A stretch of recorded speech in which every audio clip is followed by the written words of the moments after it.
төлөвлөлт ажлуудын 26 оны 1-р сарын 8-ны өдрийн шуурхай зөвлөгөө өчигдөр болсон. Тэгээд нийслэлийн сектороос өгсөн үүрэг даалгавруудаас дүүрэг орнотогт хамааралтай зарим үүрэг даалгавруудыг танилцуулъя.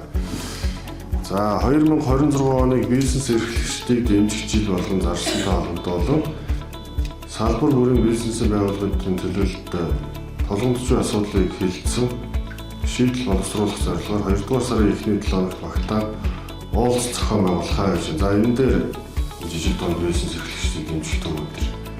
Энэ дээр нэг бодлогын төлөвлөгөө гаргаж танилцуулаа.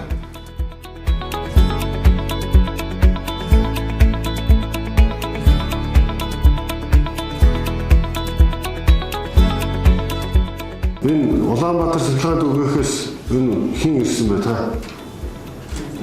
Төв замын гэрэлтүүлгүүдийн энэ шонгийн утаснууд нууцсан гэр хорооллын дундх гэрэлтүүлгийн шонгуудын утас кабелууд нууцсан гэдэг. Тэгээ энэ хариуцж байгаа юу яаж байгаа байгууллагууд нь ашиглалт хариуцж байгаа байгууллагууд нь болохоор нууцсан гэдэг. Тэгээ бид нар ямар мөнгө тавихаа мэдэхгүй байгаад байдаг. Танах нэг албан ёсны дүгнэлт энэ төр гаргаж өгөх үү?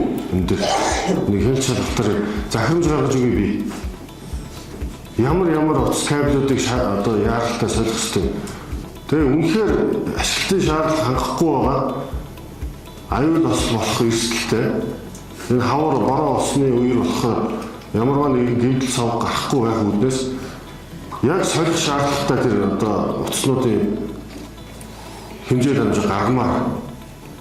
Ингээд 2 сарын 1-ний дотор энэ ажлыг зохион байгуулаад 2 сарын 1-нд дүн мэдээ танилцуулаад 3 сар төсвийн тогтолцоор энэ утаснуудыг солих ажлуудыг хэмжээ дамжаад тооцоод гарсан багс тууш.